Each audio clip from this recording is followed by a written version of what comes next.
The great hall of the Galactic Assembly was full of light. Thousands of floating screens showed faces from 100 different worlds. Species of all shapes and colors talked, argued, and made deals that would shape the future of the galaxy. This was power. This was civilization. Ambassador stood at the center podium. His gray skin shimmered under the bright lights. He was old, even by the long standards of his people. He had seen empires rise. He had seen them fall. He had watched young species join the assembly and grow into great nations among the stars. But there was one world that always made him curious, one small blue planet at the edge of a quiet arm of the galaxy, Earth. "The humans have not responded again," said his assistant, a young female named. She held a data screen in her thin fingers. "This is the 300th year of silence." Made a sound like a tired sigh. 300 years. We have sent 300 invitations to join the assembly. Not once have they answered. "Perhaps they are not advanced enough," suggested. "Their signals show basic technology, ships that barely leave their own star system, weapons that could not scratch the hull of a trading vessel." Looked at the empty seat that had been reserved for Earth since the first invitation was sent. It sat in the back corner of the great hall, covered in dust. No one had touched it in centuries. "I remember the first time we found them," said quietly. "I was young then. We detected radio signals from their world, simple broadcasts, music, voices, stories. We thought they would be eager to meet us. And they were not. They did not even acknowledge our greeting," shook his head slowly. "We sent ships, peaceful ships, scientific vessels. They watched us from their planet but never came out to meet us. They simply observed." Looked at the empty seat. Strange creatures. "Very strange," agreed. Around them the assembly continued its business. Trade agreements were signed. Border disputes were settled. New colonies were approved. The galaxy moved forward as it always did. But Earth remained silent. Far across the stars, on that small blue planet, things were not as quiet as they seemed. Deep beneath the frozen mountains of a northern continent, a massive facility hummed with power. Thousands of workers moved through metal corridors. Screens covered every wall, showing data from across the galaxy. Admiral stood in the command center. He was a tall man with gray hair and tired eyes. He wore a simple black uniform with no decorations except for a small flag on his shoulder. He had served Earth for 40 years. He had never once spoken to an alien. "Report," he said calmly. Commander stepped forward. She was younger than him, but her eyes held the same sharp focus. She had been chosen for this position because she could see patterns that others missed. She could predict movements before they happened. "The assembly held their annual meeting today," she said. "They discussed trade routes, colony rights, and military exercises. Nothing unusual." And the Nox's face grew serious. "They are moving. 3 more systems have gone dark in the outer territories. The assembly has not noticed yet. They are too busy with their politics." Nodded slowly. He walked to a large window that looked out over the underground hangar. Below him, row after row of warships sat in perfect lines. Their dark hulls gleamed under the artificial lights. Fighters, cruisers, battleships, and carriers, all of them waiting. "How many now?" he asked. 973 combat-ready vessels," answered. "The final batch will be complete within the year. We will have 1,000 ships as planned." "Good." Behind them, a younger officer named looked up from his station. "Admiral, I have a question." Turned to face him. "Speak." "Why do we hide?" asked. "The assembly has been sending us invitations for 3 centuries. They want to help us. They want to share technology, medicine, culture. Why do we stay in the shadows?" Was quiet for a long moment. He looked at the young man with something close to sadness. "Because we have seen what happens to those who join unprepared," he said finally. "Tell me, what do you know about the—" Thought for a moment. They were a young species. They joined the assembly about 200 years ago. They were excited to be part of the galactic community. And where are they now? Space fell. Gone. The Nox destroyed their 60 years ago. The assembly sent a strongly worded letter of protest. A letter, repeated. 3 billion dead, and the Great Galactic Assembly sent a letter. He turned back to the window. They trusted the assembly to protect them. They believed that joining the galactic community would keep them safe. They did not build warships. They did not train soldiers. They thought peace would last forever. So we prepare for war, added. While the assembly talks, we build. While they negotiate, we train. When the time comes, we will be ready. Looked at the fleet below. But will the time ever come? The Nox are far away. They attack the outer systems. They would never come here. Smiled, but there was no warmth in it. The Nox will come. They always come. It is not a question of if but when. And when they do, Earth will not send a letter. The command center was quiet except for the soft hum of machines. Outside the window, the fleet waited in darkness. 300 years of silence. 300 years of watching.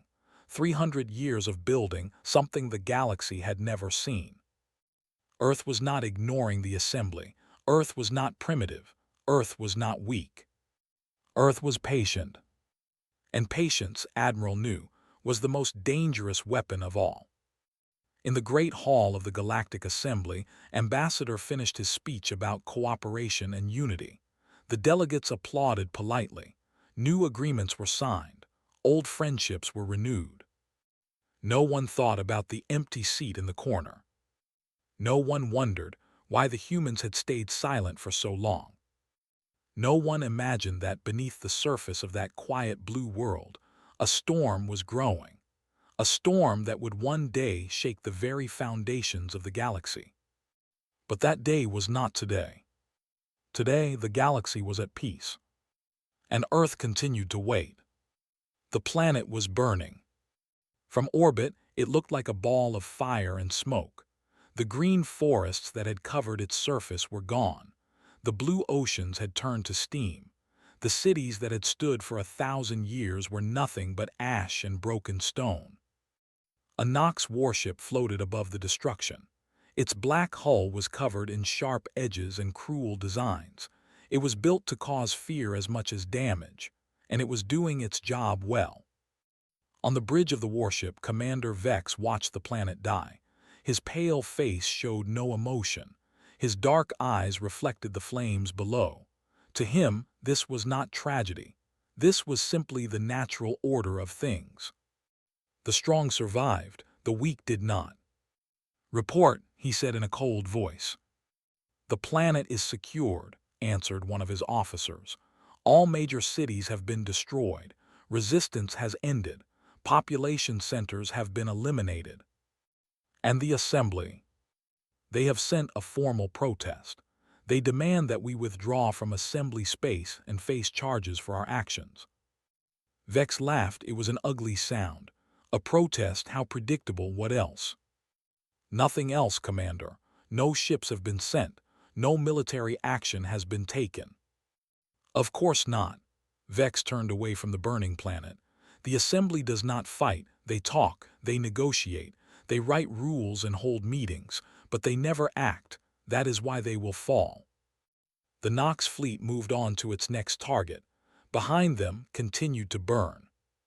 Far away on Earth, Commander watched the same destruction unfold on her screens. Her face was pale. Her hands were shaking slightly. Even after all her years of service, she had never seen anything like this. "They killed everyone," whispered a young analyst named. "The whole planet, 800 million people, gone." "I know," said quietly. "And the assembly is just going to let them do it." "The assembly cannot stop them." Pulled up more data on her screen. "Look at their fleet strength. The Nox have over 500 warships now. The assembly has less than 200 combat vessels. Most of their ships are designed for trade and exploration, not war. They have not fought a major conflict in over 1,000 years." Stared at the numbers. "Then they are doomed." Not necessarily, highlighted a path on the star map. The Nox are moving slowly. They take one system at a time. They do not rush. They are patient like predators stalking prey. How long until they reach the inner systems? At their current speed, between 15 and 20 years, maybe less if they speed up. Admiral entered the command center. His face was grim. He had seen the reports. He knew what was coming. "Show me their movement pattern," he ordered. Brought up a three-dimensional map of the galaxy. Red dots marked the systems the Nox had attacked. Blue dots marked assembly worlds. A dark line showed the Nox advance. "They started in the outer territories," explained. "Small colonies, mining stations, places the assembly does not care about. They have been moving inward for the past 10 years, growing stronger with each conquest." "Where are they getting their ships?" asked. "Stolen technology, captured shipyards, slave labor," zoomed in on a cluster of red dots. "They take the resources of each world they conquer and use them to build more weapons. The more they destroy, the stronger they become." "A cancer," said, "spreading through the galaxy." "Yes, Admiral, and no one is stopping them." Studied the map for a long time. His mind was working, calculating, planning. He had spent his entire life preparing for a moment like this. A moment when humanity would have to choose between hiding and fighting. "What is our status?" he finally asked. "Fleet strength is now at 985 vessels," reported. "Training is complete. Supplies are stocked. We can deploy at any time." "And if we deploy now, can we stop the Nox?" Hesitated. "Possibly. Our ships are better armed than anything the assembly has. Our crews have trained for years, but the Nox have numbers on their side, and they have experience. Real combat experience. We have only simulations." Nodded slowly. "We wait, but we watch. I want eyes on every Nox movement. I want to know their tactics, their weaknesses, their commanders. When the time comes, we will not go in blind." "Yes, Admiral." In the months that followed, Earth's intelligence network expanded. Secret probes were sent to monitor Nox fleet movements. Communication signals were intercepted and decoded. Every battle was studied, every victory and defeat analyzed. A young officer named proved especially valuable. He had a gift for understanding enemy tactics. He could watch a battle recording and predict what the enemy would do next with frightening accuracy. "The Nox are predictable," explained during one briefing. "They always attack in 3 waves. The first wave tests the defenses. The second wave breaks them. The third wave finishes everything. They never change this pattern." "Why not?" asked Lieutenant Sora, a weapons specialist with sharp eyes and a sharper mind. "Because they have never needed to." Pulled up footage from a recent battle. "Look at this. The assembly fleet tries to hold formation. They fire in controlled bursts. They follow the rules of engagement. They fight like they are in a simulation." "And the Nox?" "The Nox fight to win. They do not care about rules. They do not care about honor. They swarm their enemies. They use their own damaged ships as weapons. They sacrifice thousands to kill hundreds." Shook his head. "The assembly cannot adapt to this. They have forgotten how to fight a real war." Sora studied the footage, "But we have not." "No," agreed, "we have not." The years passed. The Nox continued their advance. World after world fell to their black ships. The assembly held meeting after meeting, but nothing changed. Some members wanted to fight. Most wanted to negotiate. A few simply wanted to run. And still Earth remained silent. The invitation came every year, as it always did. A formal request for Earth to join the Galactic Assembly. A promise of trade, technology, and protection. Every year, the invitation went unanswered. Ambassador grew older. His gray skin became wrinkled and pale. He still held his position, but his hope had faded. The galaxy was dying around him, and there was nothing he could do. "Do you think they will ever answer?" asked him one day, looking at the dusty seat in the corner of the great hall. shook his head. "I no longer know. Perhaps they are wise to stay hidden. Perhaps they have seen what we have become, a collection of cowards hiding behind words while the darkness grows. We could send another ship, try to make direct contact. We tried that 200 years ago. They watched us from their planet but never responded. They do not want to be part of this," sighed heavily, "and perhaps I cannot blame them." But was wrong. Earth was not hiding from the darkness. Earth was preparing to fight it. In the underground hangars, the 1,000th warship was finally complete. Admiral stood before it, his old eyes reflecting its dark hull. "It is time," he said quietly. "We have waited long enough." Beside him, Commander nodded. "The Nox will reach the inner systems within 3 years. If we do not act soon, there will be nothing left to save." "Then we act," turned to face his commanders. "Prepare the fleet, all 1,000 ships. We move when the assembly calls." "And if they do not call?" asked. Smiled. "They will call. The darkness is coming for them. And when they are desperate enough, they will remember the silent planet in the corner of the galaxy. They will remember Earth." "And we will answer," Sora finished. "Yes," looked up at the massive warship above them. "We will answer." The great hall of the Galactic Assembly had never been so quiet. Ambassador stood at the central podium, but he did not speak. He simply stared at the screens around him. Every screen showed the same thing: death, destruction, the end of everything he had known. The Nox had reached the inner systems. 3 of the founding worlds had already fallen. Ancient civilizations that had stood for 10,000 years were now ash and memory. The Assembly's defensive fleet had been destroyed in a single battle. 200 ships, gone in less than a day. "What do we do?" someone shouted from the crowd of delegates. "We must do something." "There is nothing to do," answered another voice. "We cannot fight them. We cannot outrun them. It is over." Panic spread through the hall like fire. Delegates screamed at each other.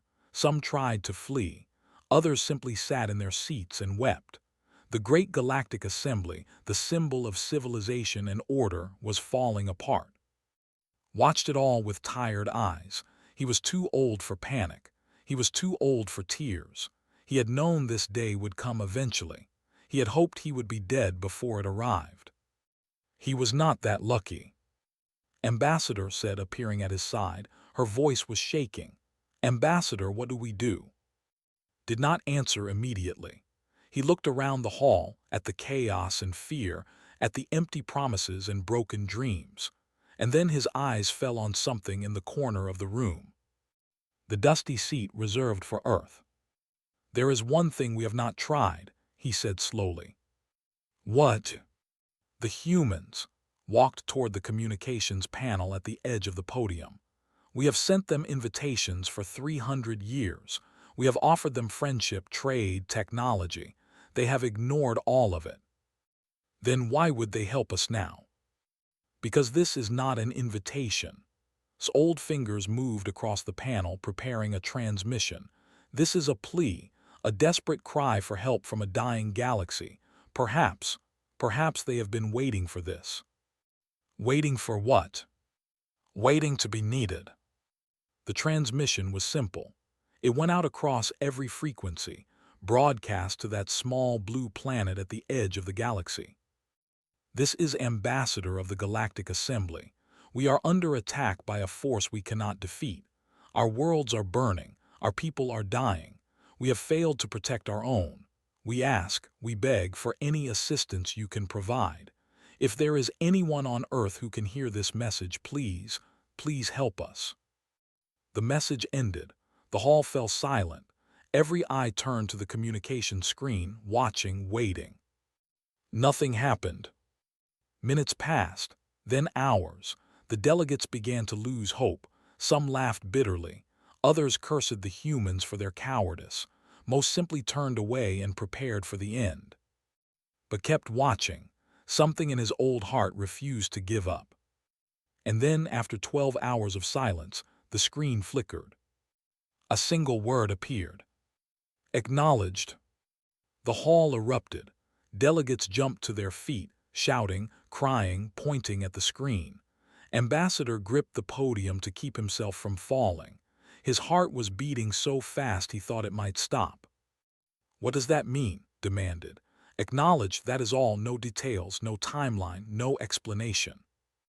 Before could answer, more text appeared on the screen. En route. And then the transmission ended. On Earth, Admiral stood in the center of the main command center. Around him, his senior officers waited in silence. The message from the assembly had been received. The response had been sent. There was no turning back now. "This is it," said quietly. 300 years of preparation, 300 years of sacrifice. It all comes down to this moment. Commander stepped forward. "Fleet status, all 1,000 ships are powered and ready, crews are at full capacity, weapons are loaded, navigation is set. Travel time to the inner systems. 14 days at maximum fold space velocity." Nodded, he looked at the officers around him. Captain, who had studied the enemy for years. Lieutenant Sora, who had designed weapons the galaxy had never seen. And dozens of others, men and women who had dedicated their lives to this moment. "I will not give you a speech," said. "You know why we are here. You know what is at stake. The galaxy is dying and we are its last hope. Not because we are better than them, not because we are special, but because we prepared for this day when no one else did." He paused, letting his words sink in. "Some of you will not return from this mission. Some of you will die far from home, among stars you have never seen. But you will not die alone. You will die among brothers and sisters who chose the same path, and you will die knowing that you fought for something greater than yourselves." The command center was absolutely silent. "We move in 1 hour," finished. "Dismissed." The officers scattered to their ships. The underground hangars came alive with activity. Engines powered up. Lights flickered on. The sound of 1,000 warships preparing for war filled the air. In the weeks that followed, the Nox continued their advance. They did not know about the human fleet racing toward them. They did not know that their reign of terror was about to end. They simply continued their work of destruction, confident in their power.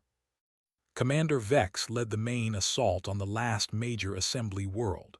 His black ships filled the sky like a storm of death. Below him, millions of people looked up in horror, knowing that their end had come. "Begin the first wave," Vex ordered calmly. His ships moved forward, weapons charging. And then something strange happened. A signal appeared on his sensors, then another, then 100, then 1,000. Vex stared at his screen, confusion spreading across his pale face. "What is this?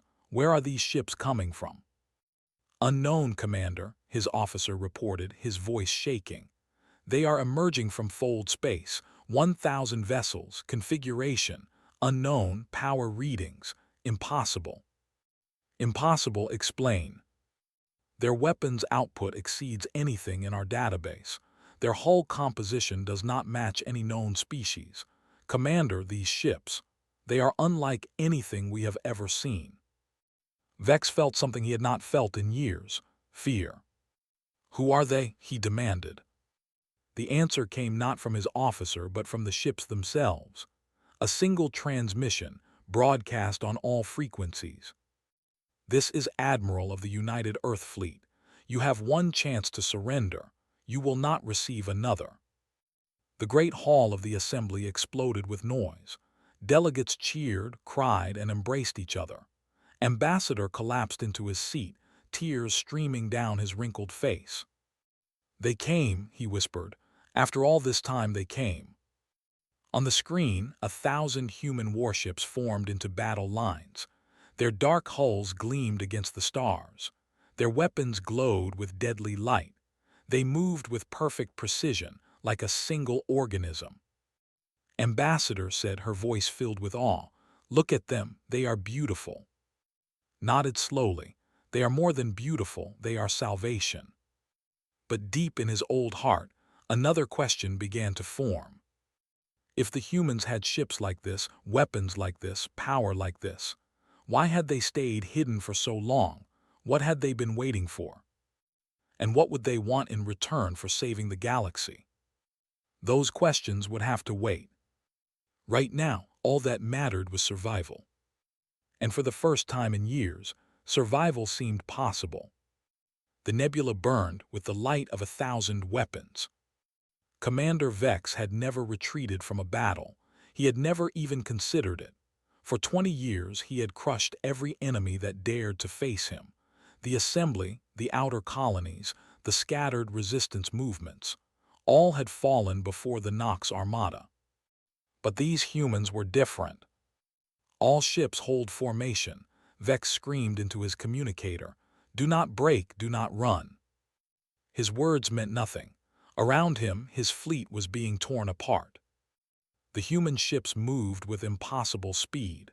They did not fight like the Assembly. They did not form neat lines or fire in controlled patterns. They swarmed like angry insects, hitting from every direction at once. Captain commanded the first attack wing. His ship, cut through the center of the Nox formation like a knife through water. Behind him, 50 human vessels followed in perfect sync. Target their command ships first, ordered. Break their leadership, the rest will fall. Lieutenant Sora coordinated the weapon systems from her position on the flagship. Her fingers danced across the control panels, adjusting power levels, targeting priorities, and firing sequences. Every shot was calculated. Every blast found its mark. Enemy carrier down, she reported calmly. Cruiser group falling back, intercepting fighters on Vector 7. Admiral watched the battle unfold from the bridge of the flagship. His face showed no emotion, but his heart was pounding. This was the moment he had spent his entire life preparing for. The moment humanity would prove its worth to the galaxy. Status report, he said. Commander appeared at his side, her eyes fixed on the tactical display. We have destroyed 112 Nox vessels. Our losses are 7 ships. 7, eyebrows rose slightly, out of 1,000. The Nox are powerful, but they are not prepared for our tactics. They have never faced an enemy who fights like we do. On the battlefield, the Nox were learning this lesson the hard way. Their 3-wave attack pattern, which had worked against every other enemy, was useless against the humans.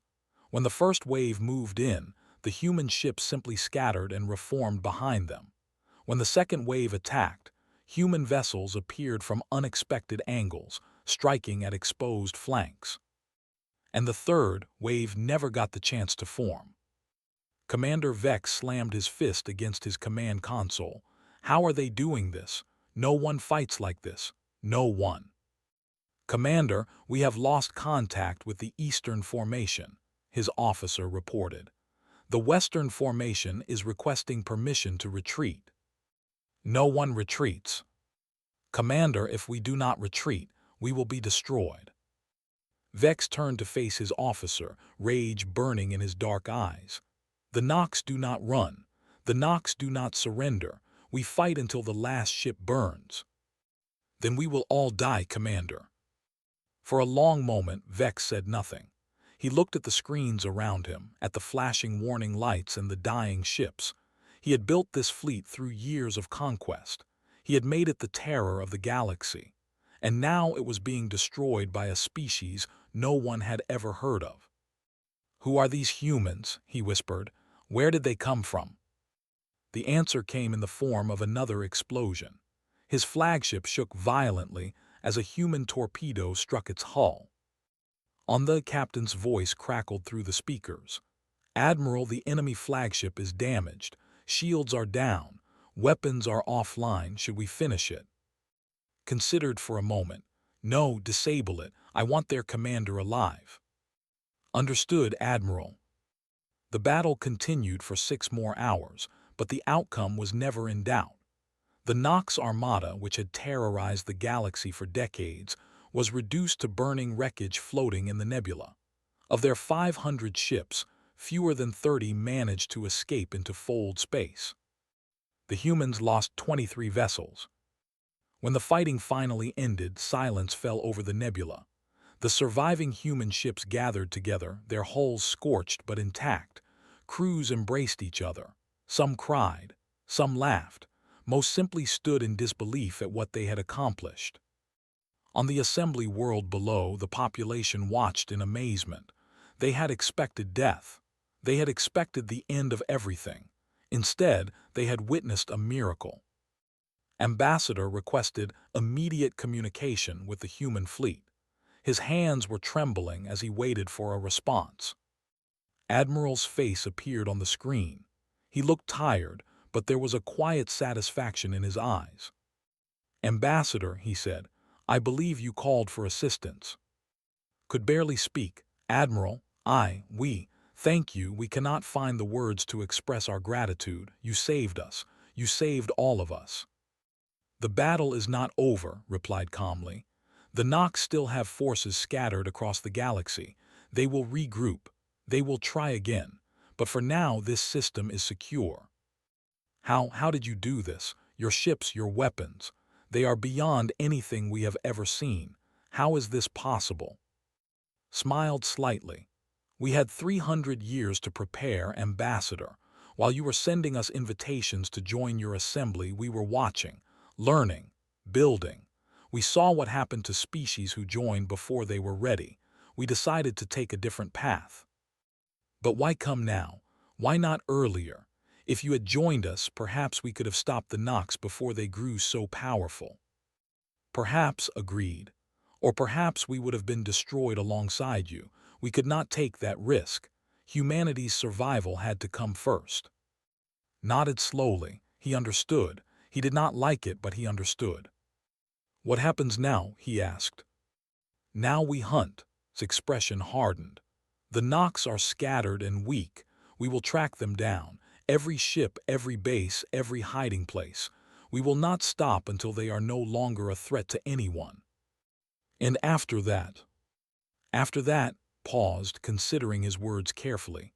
"After that we talk about the future, about the galaxy, about what kind of civilization we want to build together." "You will join the assembly." "We will see. First, we have a war to finish." The transmission ended. Ambassador sat back in his chair, his mind spinning. The humans had saved them. They had done what the entire assembly could not. And now they were hunting down the Nox, not to defend their own territory, but to protect a galaxy that had ignored them for centuries. Approached him hesitantly. "Ambassador, are you all right?" Shook his head slowly.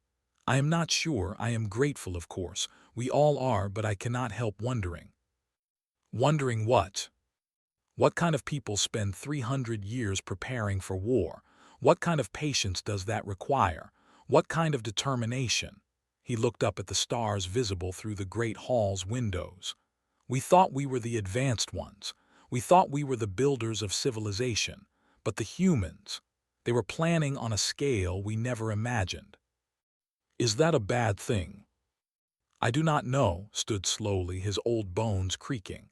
"I suppose we will find out, but one thing is certain. The galaxy will never be the same. The humans have arrived, and everything we thought we knew has changed." Outside in the darkness of space, the human fleet was already moving.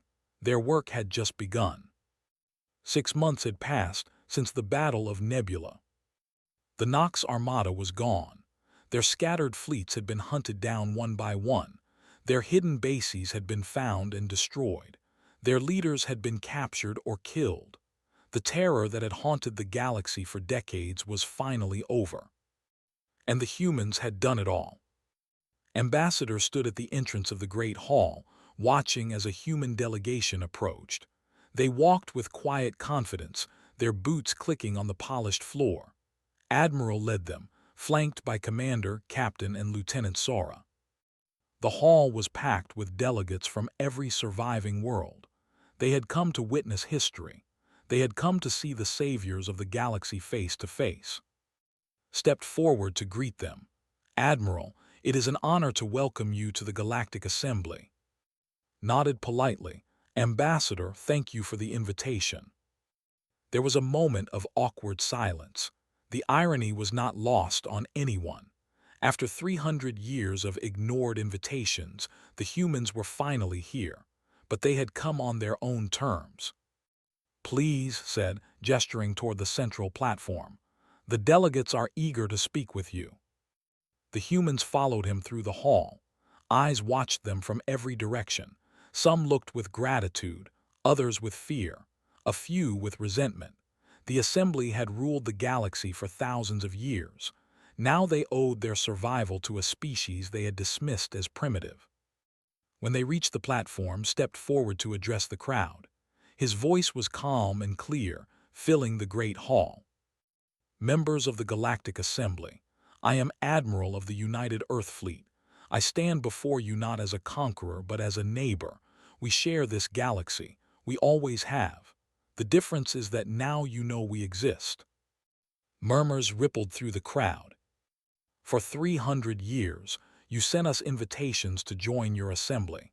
We declined everyone, not because we did not respect you, but because we understood something that you had forgotten." Paused, letting his words sink in. "Peace is not guaranteed. Civilization is not permanent. The darkness is always waiting at the edge of the light, ready to consume everything you have built. The Nox proved this. They destroyed worlds that had stood for 10,000 years. They killed billions who believed they were protected by treaties and agreements." Some delegates shifted uncomfortably in their seats.